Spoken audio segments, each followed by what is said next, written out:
اعوذ باللہ من الشیطان الرجیم، بسم اللہ الرحمن الرحیم۔ الحمد للہ رب العالمین، والصلاة والسلام علی سید المرسلین وخاتم النبیین، اما بعد۔ صحیح بخاری، باب کتاب الوصایا، حدیث نمبر 2760، اردو ترجمہ۔ اگر کسی کو اچانک موت آ جائے تو اس کی طرف سے خیرات کرنا مستحب ہے اور میت کی نظروں کو پورا کرنا۔ ہم سے اسماعیل بن ابی اویس نے بیان کیا، کہا کہ مجھ سے امام مالک نے بیان کیا، ان سے حشام نے، ان سے ان کے باپ نے، اور ان سے عائشہ رضی اللہ عنہا نے، کہ ایک صحابی سعد بن عبادہ نے رسول اللہ صلی اللہ علیہ وسلم سے کہا کہ میری والدہ کی موت اچانک واقع ہو گئی ہے، میرا خیال ہے کہ اگر انہیں گفتگو کا موقع ملتا تو وہ صدقہ کرتیں، تو کیا میں ان کی طرف سے خیرات کر سکتا ہوں؟ آپ صلی اللہ علیہ وسلم نے فرمایا، ہاں، ان کی طرف سے خیرات کر۔ حدیث نمبر 2761، اردو ترجمہ۔ ہم سے عبداللہ بن یوسف تنیسی نے بیان کیا، کہا کہ ہم کو امام مالک نے خبر دی، ابن شہاب نے انہیں عبیداللہ بن عبداللہ نے، اور انہیں ابن عباس رضی اللہ عنہ نے، کہ سعد بن عبادہ رضی اللہ عنہ نے رسول اللہ صلی اللہ علیہ وسلم سے مسئلہ پوچھا۔ انہوں نے عرض کیا کہ میری ماں کا انتقال ہو گیا ہے اور اس کے ذمے ایک نظر تھی۔ آپ صلی اللہ علیہ وسلم نے فرمایا، ان کی طرف سے نظر پوری کرو۔ حدیث نمبر 2762، اردو ترجمہ۔ وقف اور صدقے پر گواہ کرنا۔ ہم سے ابراہیم بن موسیٰ نے بیان کیا، کہا کہ ہم کو حشام بن یوسف نے خبر دی، انہیں ابن جریج نے خبر دی، کہا کہ مجھے یعلا بن مسلم نے خبر دی، انہوں نے ابن عباس رضی اللہ عنہ کے غلام اکرمہ سے سنا، اور انہیں ابن عباس رضی اللہ عنہ نے خبر دی کہ قبیلہ بنی سعدہ کے بھائی سعد بن عبادہ رضی اللہ عنہ کی ماں کا انتقال ہوا تو وہ ان کی خدمت میں حاضر نہیں تھے، بلکہ رسول اللہ صلی اللہ علیہ وسلم کے ساتھ غزوہ دومۃ الجندل میں شریک تھے۔ اس لیے وہ آن صلی اللہ علیہ وسلم کے پاس آئے اور عرض کیا، یا رسول اللہ، میری والدہ کا انتقال ہو گیا ہے اور میں اس وقت موجود نہیں تھا، تو اگر میں ان کی طرف سے خیرات کروں تو انہیں اس کا فائدہ پہنچے گا؟ آپ صلی اللہ علیہ وسلم نے فرمایا، ہاں۔ سعد رضی اللہ عنہ نے اس پر کہا کہ میں آپ کو گواہ بناتا ہوں کہ میرا باغ مخراف نامی ان کی طرف سے خیرات ہے۔ حدیث نمبر 2763، اردو ترجمہ۔ سورہ نساء میں اللہ تعالیٰ کا یہ ارشاد کیا، اور یتیموں کو ان کا مال پہنچا دو، اور ستھرے مال کے عوض گندہ مال مت دو، اور ان کا مال اپنے مال کے ساتھ گڈ مڈ کر کے نہ کھاؤ، بے شک یہ بہت بڑا گناہ ہے۔ اور اگر تمہیں اندیشہ ہو کہ تم یتیم لڑکیوں میں انصاف نہ کر سکو گے تو دوسری عورتیں جو تمہیں پسند ہوں ان سے نکاح کر لو۔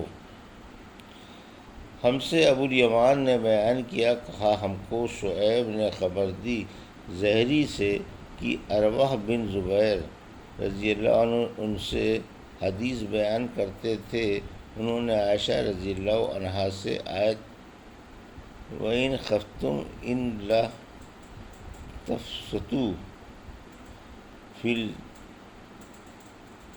الْيَتَامَى فَانكِحُوا مَا طَالَبَ لَكُم مِّن النِّسَاءِ،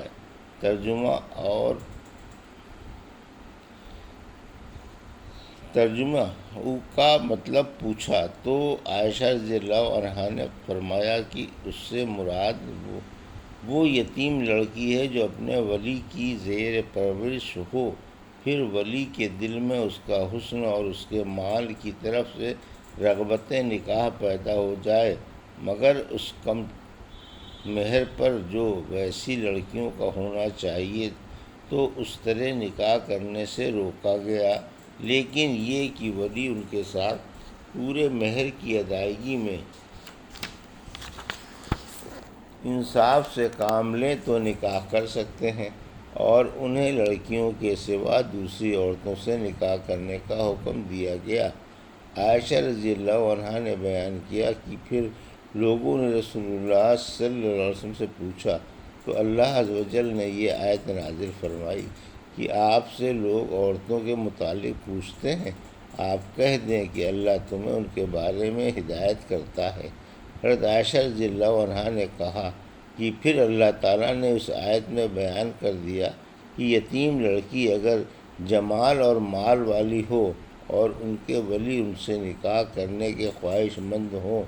لیکن پورا مہر دینے میں ان کے خاندان کے طریقوں کی پابندی نہ کر سکیں تو وہ ان سے نکاح مت کریں، جبکہ مال اور حسن کی کمی کی وجہ سے ان کی طرف انہیں کوئی رغبت نہ ہوتی ہو تو انہیں وہ چھوڑ دیتے اور ان کے سوا کسی دوسری عورت کو تلاش کرتے۔ راوی نے کہا جس طرح ایسے لوگ رغبت نہ ہونے کی صورت میں ان یتیم لڑکیوں کو چھوڑ دیتے، اسی طرح ان کے لیے یہ بھی جائز نہیں کہ جب ان لڑکیوں کی طرف انہیں رغبت ہو تو ان کے پورے مہر کے معاملے میں اور ان کے حقوق ادا کرنے میں انصاف سے کام لیے بغیر ان سے نکاح کریں۔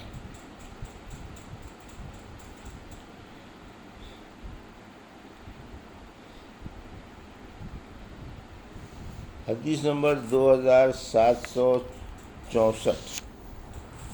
اردو ترجمہ۔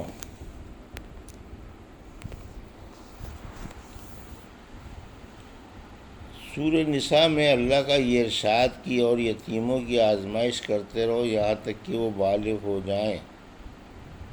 تو اگر تم ان میں صلاحیت دیکھ لو تو ان کے حوالے ان کا مال کر دو، اور ان کے مال کو جلد اسراف سے اور اس خیال سے کہ یہ بڑے ہو جائیں گے مت کھاؤ، بلکہ جو شخص مالدار ہو تو یتیم کے مال سے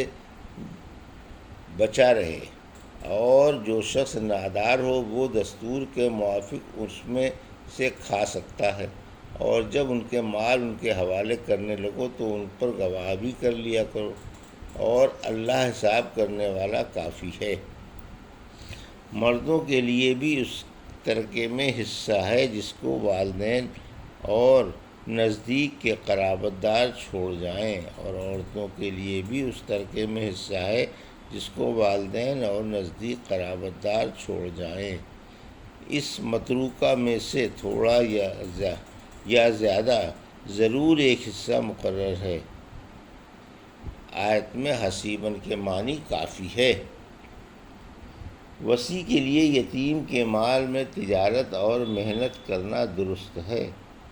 اور پھر محنت کے مطابق اس میں سے کھا لینا درست ہے۔ ہم سے ہارون بن اشعث نے بیان کیا، کہا ہم سے بنو ہاشم کے غلام ابو سعید نے بیان کیا، ان سے صخر بن جویریہ نے بیان کیا نافع سے، اور ان سے ابن عمر رضی اللہ عنہ نے کہ عمر رضی اللہ عنہ نے اپنی ایک جائیداد رسول اللہ صلی اللہ علیہ وسلم کے زمانے میں وقف کر دی۔ اس جائیداد کا نام سمق تھا، اور یہ ایک کھجور کا باغ تھا۔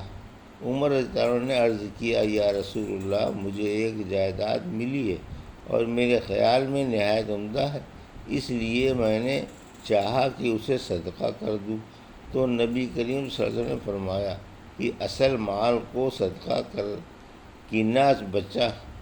بیچا جا سکے، نہ ہبہ کیا جا سکے، اور نہ اس کا کوئی وارث بن سکے، صرف اس کا پھل اللہ کی راہ میں صرف ہو۔ چنانچہ عمر رضی اللہ عنہ نے اسے صدقہ کر دیا۔